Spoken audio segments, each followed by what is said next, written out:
दोस्तों, आखिर इंसान अपने किए ही कर्म का सजा इस धरती पर भोग रहा है। फिर भी इंसान भगवान की आगे काफ़ी चालाकी करता है और सोचता है कि हम जो कर्म कर रहे हैं उसके फल से हम वंचित रह जाएंगे। दोस्तों, आपको हम बता दें, इस संसार में कोई भी ऐसा प्राणी नहीं है जो कि अच्छा कर्म किया हो या बुरा कर्म। भगवान की दृष्टि से वो कभी नहीं बच सकता है। चाहे आप जो भी कर्म करें, आपको उसका फल भोगना ही पड़ेगा, चाहे आप इस जन्म में भोगे या अगले जन्म में भोगे। दोस्तों, कर्म का फल आपको निश्चित ही भोगना पड़ेगा। तो चलिए दोस्तों, आज की कहानी को शुरू करते हैं। और जो भी मेरे प्यारे साथी और भाई एवं बहन और दर्शकगण पहली बार इस चैनल पर आए हैं, चैनल को सब्सक्राइब कर लीजिए और नोटिफिकेशन को ऑन कर लीजिए। चलिए दोस्तों, कहानी को शुरू करते हैं। एक प्यारा सा गांव था। उस गांव में एक सेठ रहा करता था। सेठ की एक बहुत प्यारी सी पत्नी थी। दोस्तों, कहे तो धीरे धीरे उन लोगों का समय बीतता गया। कुछ दिनों के बाद उनके घर दो लड़के एक साथ जुड़वा पैदा लेते हैं।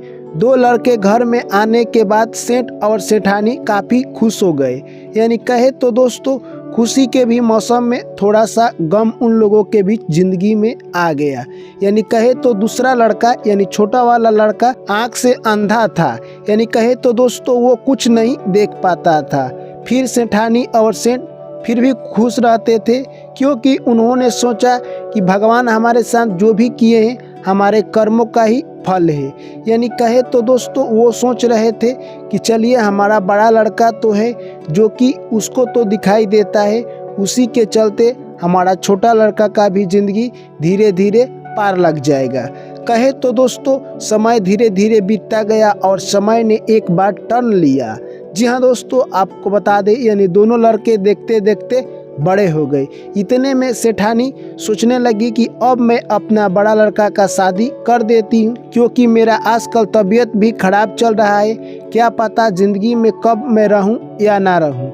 यह बात सेठानी अपने सेठ से बोलती है और सेठ एक अच्छी सी लड़की देखकर अपने बड़े लड़के की शादी कर देते हैं। दोस्तों, यानी सेठानी की बहू आ जाती है और उन लोगों का ज़िंदगी पहले से और बेहतर हो गया।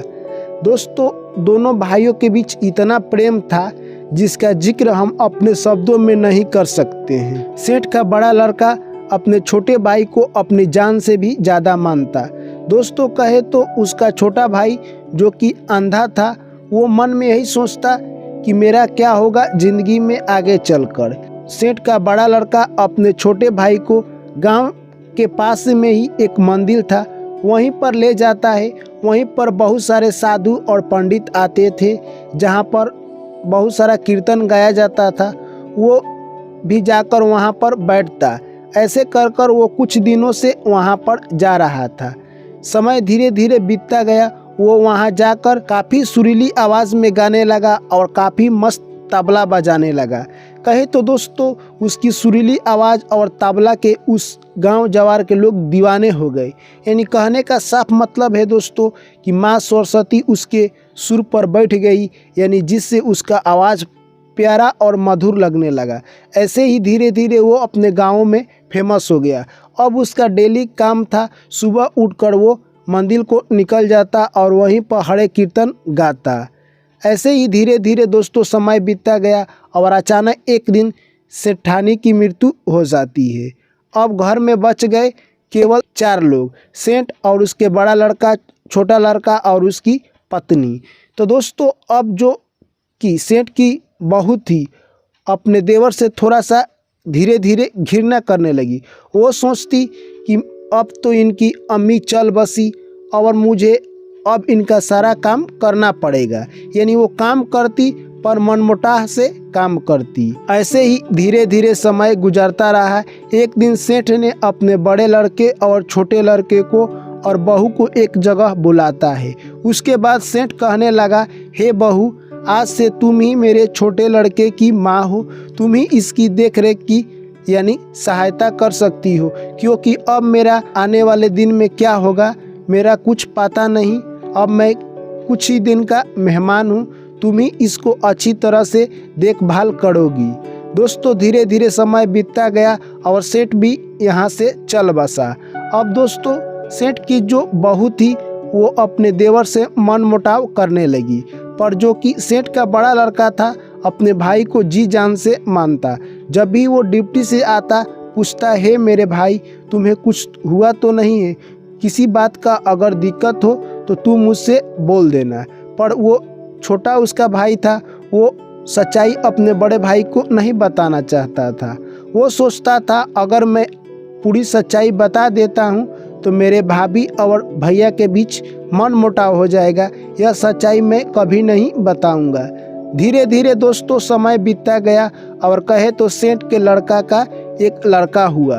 और लड़का जैसे ही हुआ दोस्तों वो यानी उसकी भाभी अपने भैया से बोलने लगी कि देखिए अब मेरे पास तो टाइम नहीं है, क्योंकि मैं अपना पूरा टाइम अपने बच्चे में देती हूँ, और आप अपने भाई से बोलिए कि इनके लिए आप गांव से बाहर एक मड़ई बना दीजिए, वहीं पर वो रहेंगे, क्योंकि मेरे पास अब उतना टाइम नहीं है। बड़ा भाई ने सोचा कि मेरी बीवी ठीक ही कह रही है। यह बात जाकर अपने छोटे भाई से कहता है और कहता है, हे मेरे छोटे भाई तुम दुख मत करना, क्योंकि मेरी बीवी का एक लड़का हुआ है, अब उसी में वो टाइम दे पाती है और तुम्हें उतना टाइम नहीं दे पाएगी। तुम गांव के बाहर एक मड़ई में रहना और तुम्हारे लिए मैं खाना लेकर आता रहूँगा, और तुम्हारी जो भी समस्या है मैं उसका धीरे धीरे हल करता रहूँगा।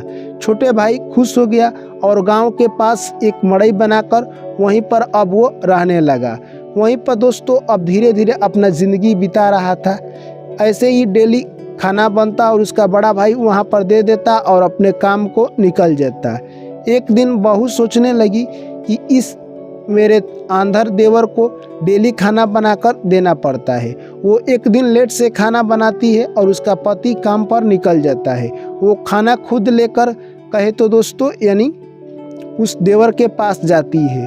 उस खाना में पहले ही वो जहर मिला चुकी थी और जाकर देवर से कहती है कि हे देवर जी, मुझे खाना बनाकर लेकर आने में थोड़ी सी देर हो गई और मुझसे जो गलती भूल चूक हुई है उसे आप माफ़ कर दीजिए।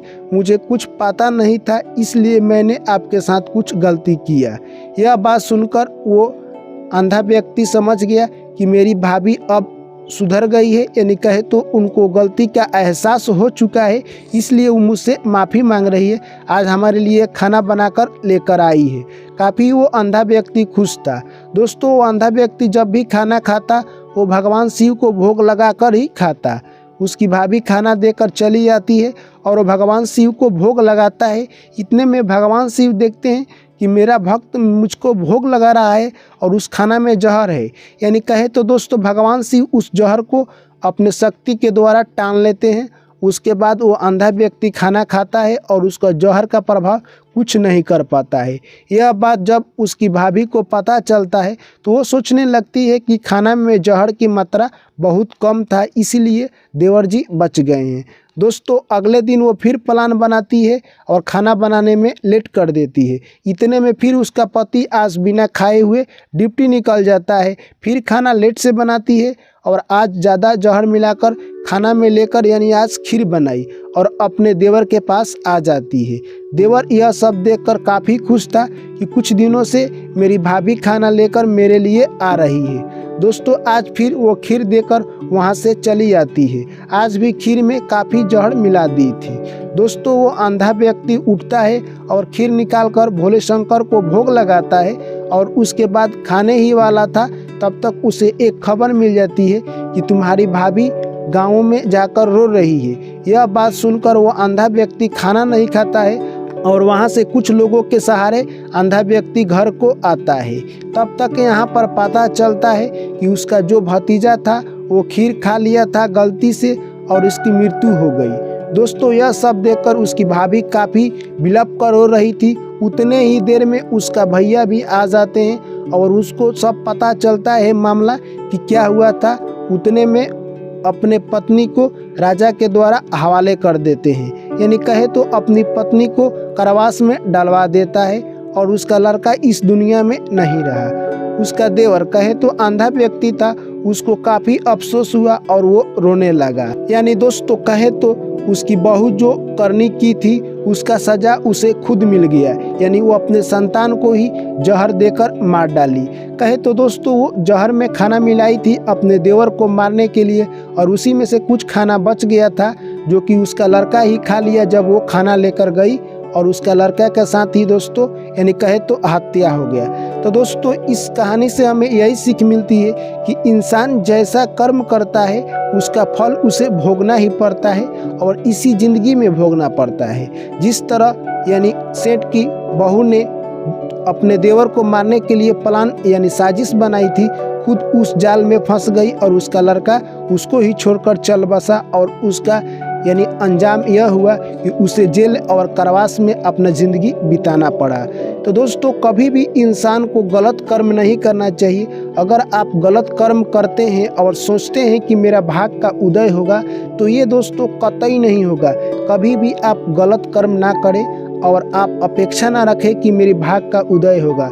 दोस्तों आप गरीब हो या आपके पास धन ना हो, आप ये जरूर अपने अंदर ईमानदारी रखिए। सत्य कर्म कर कर हम मेहनत और इतनी मजदूरी करेंगे कि अपने भाग्य को भी बदल डालेंगे, न कि किसी को धोखा देकर उसका धन संपत्ति दौलत हड़प कर अपने भाग्य को बदलेंगे। तो दोस्तों इस कहानी के बारे में आपकी क्या राय है? आपकी राय हमारे लिए बहुत ही महत्वपूर्ण हो जाती है। तो दोस्तों अपनी राय इस कहानी में ज़रूर लिखें। चलिए दोस्तों प्यारे भाई एवं बहनों और मेरे दर्शकगण, आप लोग को फिर एक बार हाथ जोड़कर नमस्कार है। और जो भी साथी चैनल को सब्सक्राइब नहीं किए तो आप लोग से मेरी विनती है, अनुरोध है, हाथ जोड़कर विनती है कि आप लोग चैनल को ज़रूर सब्सक्राइब कर लीजिए, क्योंकि जब आप सब्सक्राइब करते हैं तो हमें एक मोटिवेशन मिलता है, और वीडियो अपलोड करते हैं तो वो सबसे पहले आप तक जाता है। तो चलिए मिलते हैं फिर नेक्स्ट वीडियो में। सभी साथियों को प्यार भरा नमस्कार। जय श्री कृष्ण, राधे राधे।